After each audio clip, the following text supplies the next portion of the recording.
제주 해안가에서 숨진 채 발견된 3살 여자아이 소식에 많은 분들이 안타까워하고 있는데요.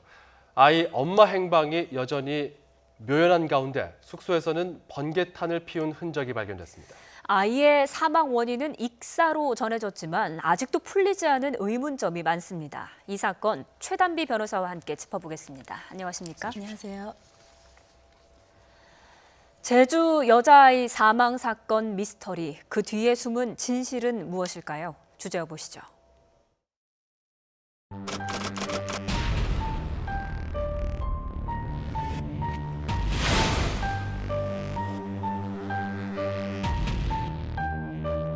그것 때문에 저희가 일산화탄소 검사를 하는 겁니다.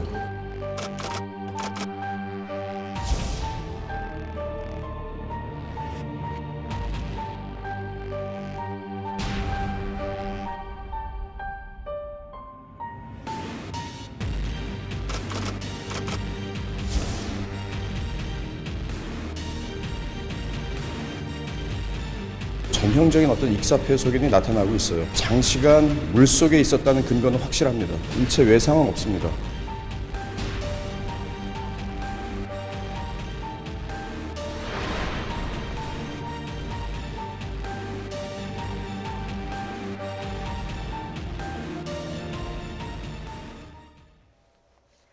네, 안타까운 사건입니다. 변호사님, 우선 아이의 시신이 어떻게 발견이 된 건지부터 정리를 해봐야 될 것 같아요. 네, 이번 사건을 정리하자면 지난 4일이었습니다. 지난 4일에 오후 6시 36분경에 애월읍에 있는 한 해안도로에서 3세가량의 여자아이의 시신이 발견됐습니다. 이곳은 약간 일반인이 다닌 도로보다는 조금 떨어져 있는 곳이라서 낚시꾼에 의해서 발견이 됐는데 그 당시에 경찰 같은 경우에는 이 아이와 관련된 신원을 파악해야 되기 때문에 제주도에서 이 아이와 비슷한 또래 아이의 실종 신고를 먼저 봤어요. 하지만 해당 실종 신고들을 파악할 수가 없었고 그런 와중에 이 파주시에서 이 사망한 여아의 외할아버지가 이 사망한 여아의 어머니에 대한 실종 신고를 한 것을 파악합니다. 그래서 해당 유족들의 확인을 거쳐서 이 아이의 신원을 파악을 했고요. 그 이후에 파악한 것으로는 10월 31일에 해당 아이의 어머니와 해당 아이가 김포공항에서 제주공항으로 함께 입도한 것을 확인을 했고 김포공항에서 택시를 타고 상도동에 있는 모텔가로 이동을 해서 2박을 투숙하기로 계획을 했던 것으로 알려졌습니다. 예, 지금 보면은 저희 앞서 좀 보여드린 화면 중에 그 아이 엄마와 아기가 마지막으로 찍힌 장면이 있습니다. 그 화면 잠깐 보여드릴 텐데요. 일단 이 장면이 이게 지금 저 장면이 공개된 것이 지난 2일, 그러니까 새벽에 마지막으로 아이가 이불에 뚫뚫 감싸인 채 엄마와 함께 이제 이동하는 그런 장면인데 이걸 끝으로 지금 이 두 사람의 운명 좀 묘연해졌습니다. 엄마는 이제 사라졌고요. 그리고 아이는 주검으로 발견됐는데 이게 지금 여러 가지 측면에서 좀 의문점들이 많은데 가장 지금 시점에서는 엄마가 어디 갔는지 이게 가장 궁금한 것 같아요. 맞습니다. 왜냐하면 여아는 사망한 것으로 확인이 됐고 여아와 마지막까지 함께 있었던 것이 그 여아의 엄마예요. 그렇기 때문에 엄마의 행방을 찾아야 이번 사건에서의 직접적인 원인이라든지 이번 사건이 왜 벌어졌는지를 알 수 있기 때문에 이 엄마의 행방을 지금 찾고 있는데 경찰이 대대적인 수색을 하고 있음에도 불구하고 어머니 행방을 찾기가 굉장히 어렵습니다. 그래서 경찰이 모든 것을 총동원을 했을 때 첫 번째로 발견한 것이 1일, 그러니까 투숙한 다음 날이죠. 투숙한 다음 날 카드 사용 내역을 발견을 했어요. 그 카드 사용 내역은 근처에 있는 마트에서 번개탄과 우유, 컵라면 이런 것들을 산 것이고요. 그 다음에 보신 것이 그 2일 새벽입니다. 2일 새벽 2시에 아이를 안고 나온 장면이 CCTV에 모텔 근처에서 파악이 됐고요. 그 이후에 택시를 타고 저 해안도로로 간 겁니다. 방금 보신 그 사진은 해안도로에서 찍힌 것인데 그 해안도로에서 마지막으로 내려간 것까지는 확인이 됐어요. 그리고 그 해안도로까지 태워준 택시기사의 진술로도 이 아이를 엄마를 태워줬다. 그리고 택시기사가 기억하는 아이의 옷도 아이가 시신으로 발견된 옷과 동일합니다. 그런데 내려간 것까지만 발견이 되고 그 이후에 올라온 장면은 파악이 되지 않고 있어요. 그렇기 때문에 마지막으로 발견된 것이 바로 저 내려가는 장면인 겁니다. 네, 이런 정황만으로 본다면 좀 안타까운 선택을 했을 또 가능성도 점쳐지고 있는 것 같은데 이 숙소에서는 번개탄을 피운 흔적도 발견이 됐다고요? 맞습니다. 사실은 이번에 그렇다면 어떠한 사망의 원인인가를 여러 가지로 추측을 해볼 수가 있는데 그중에서 가장 좀 강하게 추측이 되는 것이 극단적인 선택입니다. 그 이유는 왜냐하면 첫 번째로 1일 날 그 카드를 사용해서 구매한 번개탄을 그 모텔의 욕실에서 피운 흔적이 있어요. 네. 그럼 모텔의 욕실에서 번개탄을 피웠다는 것은 가장 가능성이 많은 게 극단적인 선택의 시도였다는 것이고요. 두 번째는 그 친정 아버지죠. 아이의 외할아버지가 이 아이와 엄마가 연락이 두절된 지 하루 만에 실종 신고를 합니다. 예. 보통 성인의 엄마가 아이를 데리고 하루 동안 연락이 안 된다고 해서 곧바로 실종 신고를 하는 것은 굉장히 이례적이라는 점에 우리가 집중을 할 필요가 있고 예. 세 번째는 이 아이의 엄마가 휴대전화가 파주에서 마지막으로 끊겨요. 그리고 나서 제주도부터는 전혀 휴대전화를 켜지 않습니다. 의도적으로 행적을 감췄을 가능성이 있는 그렇죠. 거네요. 왜냐하면 이렇게 실종 신고까지 하면서 자신의 친정에서 걱정을 할 것을 충분히 예상을 했다면 제주도에 들어와서 우리가 여기에 왔다라고 연락을 할 수도 있었음에도 불구하고 그 예. 누구와도 연락을 하지 않으려는 의도가 있었던 것으로 보이고 예. 마지막으로 네 번째는 비행기를 편도만 끊고 들어왔다는 것이죠. 그래요. 그렇기 때문에 이러한 여러 가지 정황을 봤을 때에는 아무래도 범죄보다는 극단적인 선택의 가능성이 높지 않나.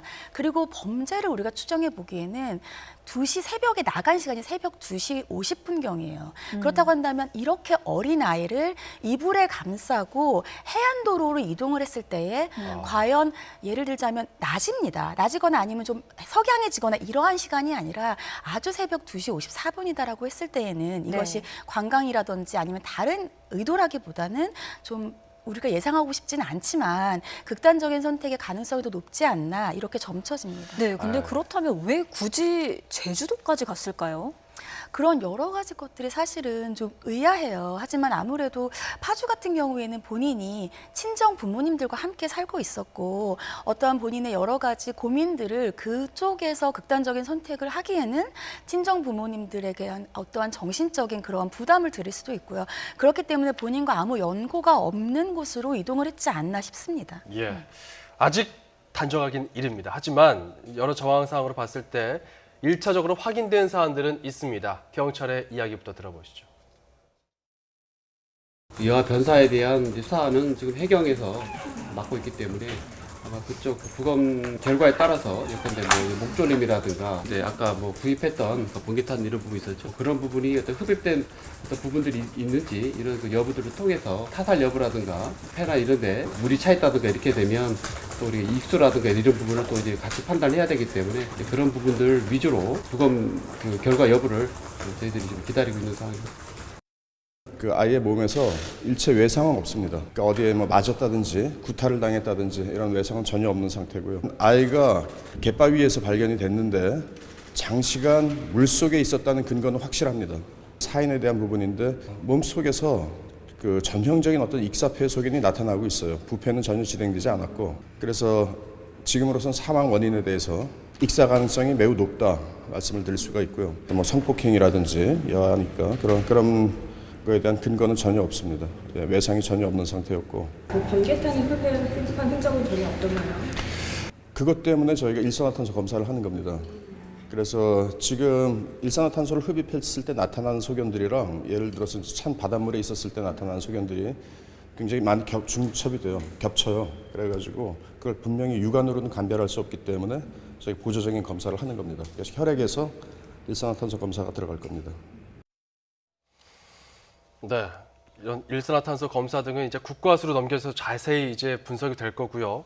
일단 경찰의 입장을 정리하면은 뭐 다른 외상은 없었다는 얘기거든요. 거기에 부탄가스 이런 것들을 봤을 때는 좀 극단적인 선택 쪽으로 이제 무게 중심을 두는 것 아닌가 이런 생각도 좀 들긴 드네요. 네, 맞습니다. 왜 지금 익사인지 여부가 중요하냐면 아이의 사망 시점이 언제인지에 따라서 이 사건에서의 원인이 굉장히 달라질 수가 있어요. 만약에 아이가 저 바다에 들어가기 전에 이미 사망을 했다라고 하면 다른 어떠한 이유로 인해서 사망을 당하거나 타살을 하고 시신을 유기하기 위해서 저 바다를 갔을 수가 있고 아니면 저 바다에 있어서 익사를 했다라고 한다면 예를 들면 저 바다로 함께 동반 자살을 했다거나 여러 가지 다른 가능성이 있기 때문에 지금 언제가 사망 시점인지가 중요한 건데 예. 지금 부검의 의견에 따르면 전형적인 익사폐소견이라고 하잖아요. 네. 저것은 사망을 하고 나서 바닷가에 예를 들면 이제 시신을 유기했다라고 한다면 숨을 이미 안 쉬고 있는 상태이기 때문에 폐에 물이 차지가 않습니다. 네. 그런데 이미 살아있는 상태에서 들어갔다라고 하면 폐에 물이 차거든요. 그렇기 때문에 익사의 폐소견이라고 하는 것이고요.